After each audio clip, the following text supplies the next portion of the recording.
What's going on, guys? Cody from Motorcycle MD. In this video, I'll be showing you exactly how to pull the carburetors out of a Honda CB700sc Nighthawk. Now, even though the carburetors are practically identical to the Honda CB650 as well as the third generation CB750, getting these carburetors out is kind of a pain due to how tight the carburetors are in reference to the motor and the airbox. Honestly, they're all kind of a pain, so I'm hoping that this video will kind of smooth the edges out on the removal process for this bike. Which, by the way, in this video, this bike is absolutely gorgeous. These bikes over the past decade have definitely developed somewhat of a cult following. The styling of this bike back then was spot on. Craftsmanship was great. Dual front caliper suspension, hydraulic valve adjusters, shaft driven, gear indicators, 6-speed transmission, about 80 horsepower at around 9,000 RPM and 45 foot-pounds of torque. Couple that with the suspension that Honda put on that bike, and they are just a lot of fun to ride. But because it's carbureted, well, sometimes you end up watching this video on how to remove them so that you can properly clean them. One tip that I will add for you guys if you're going to plan on doing this job, I'm using a motorcycle lift. The bike is locked in, it ain't going anywhere. I can pull and push on this bike as much as I want. Not the case for a lot of people working in their own garage. So my tip for you guys out there in the garage, I would recommend center standing this bike using a ratchet strap or something to hold the center stand to the front wheel. So loop around the front wheel, lock that center stand in so it cannot roll forward and then over onto you or your wife's Lexus. It does take a little bit of force. Using the right pivot points like I show in the video and how to finesse that kind of stuff is going to be up to you, obviously. But I always want you guys to be careful with what you're doing. It looks easy on the bench. When it comes to the floor on a side stand, it can be a little bit different, and I totally understand that. That's a quick tip that I have for you guys. So, pretty short video on how to remove them. I hope you enjoy it. I'll see you guys at the end.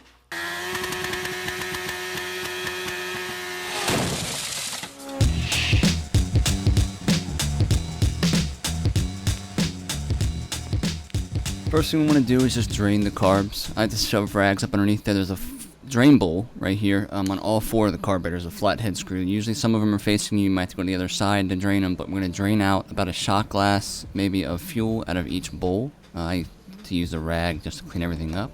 Pop this seat off to get these side covers off. And guys, let me tell you what a pleasure it was to work on this bike. This thing was so close to original that it was just a dream to work on. Be super careful with these side covers. Take your time taking them off. The plastics tend to break on the back pins of those. Grab this tank bolt, and pull that out. We can grab this vacuum operated hose right here that leads to the number 2 intake of the carburetor. Pull that down, and then we'll get the main fuel hose. A little bit harder to get to. There should be a clamp on it. Pull that back. I like to shove another rag up underneath here just to not get any fuel on the airbox or anywhere. Use a pair of pliers, kind of pull that off of the main line, trying to do as little damage to the hose as possible. Go ahead and grab this black connector here. This attaches to the fuel tank. You want to kind of feed that out of the frame for when we pull the fuel tank off. We just want to grab the back, pull back towards the rear of the seat. Make sure there's no cables getting hung up like I do have here. Throttle cable. This bike actually only had one throttle cable going to it, so you may be dealing with 2 throttle cables throughout this process, which can be a little more tedious to get off the carbs.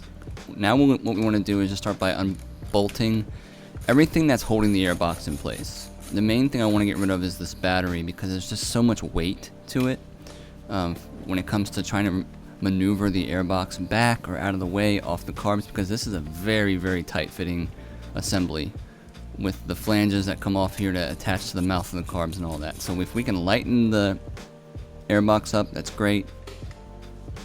Find another one here behind this brake line, or it might be a clutch line actually, way back in the back. Grab that bolt there. I'm also going to remove this regulator rectifier. This hinders the airbox from coming backwards because it hits on the frame where those fins are that you can see. Then we'll grab this toolbox lid, use a little flathead screwdriver. That's all you need to open it up. Get that out of the way as well. I don't want that to be hitting on the frame. You can see we do get some play now out of that airbox. As little as it is, everything matters. Let's go ahead and start getting these clamps all undone. Loosen them all the way max. I like to put my finger behind there to hold the nut on the back so I know where we're at, when I'm loosening it up. But loosen them full all the way until the nut's about to fall off on all of them. So that's 8 total. Here I am just looking around, just make sure there's nothing else that's going to get in the way. Any harnessing that I can move out of the way from the airbox, give it some more space. You can see we're getting more movement, kind of pushing it backwards. All the movement we can get is what we need. As little as it is for this bike. Grab these little aluminum covers. I use a little socket on the back half of this little plug. You can kind of use it and push the arms in and it comes right off. Don't want to damage those. Make sure our clamps are all good. You see we got lots of movement again. The rubber on these flanges was almost new. It felt like they were very pliable. I can move them all around. I'm using a long rod or like a flathead screwdriver and just using it in between those boots, as you saw, to push it back. Now I'm using a block of wood on the fins. We don't want to break any fins off, and using a crowbar on the strongest mount on these carburetors to get them out of their home, out of that front flange. Loosen these throttle cables up.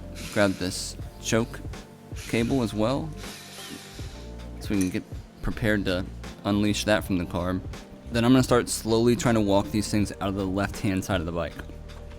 I'm not sure if right hand, left hand is the best way to go. Left hand seemed easier for me. The hardest part was getting the choke cable off and just undoing the throttle cables from the system. There's not a lot of room there, but generally you're trying to put pressure backwards onto those rubber boots and walk it across. You know, if one gets kind of hung up and all pinched up, flatten it back out, move it out of the way. Pause, take your time, you know, and slowly just push and pull out that left-hand side. I found that once I got to this section and I got my cable undone, which was getting kind of hung up, I pulled the left-hand side boots off, and that gave me all the room in the world once that left-hand side was off. I left the right hand on. I can deal with that when we're going back in with these, but once I pulled that left-hand flange off, it was just way easier to get these things out.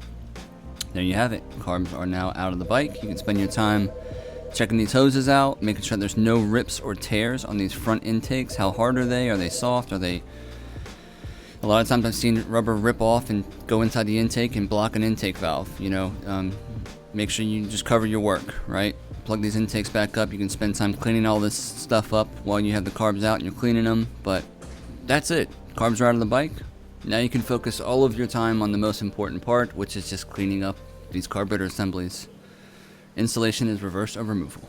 Now the fun begins, right? You got 4 carburetors in an assembly. Hopefully you're splitting them if you are going in after this detailed of a job when it comes to cleaning the carburetors out.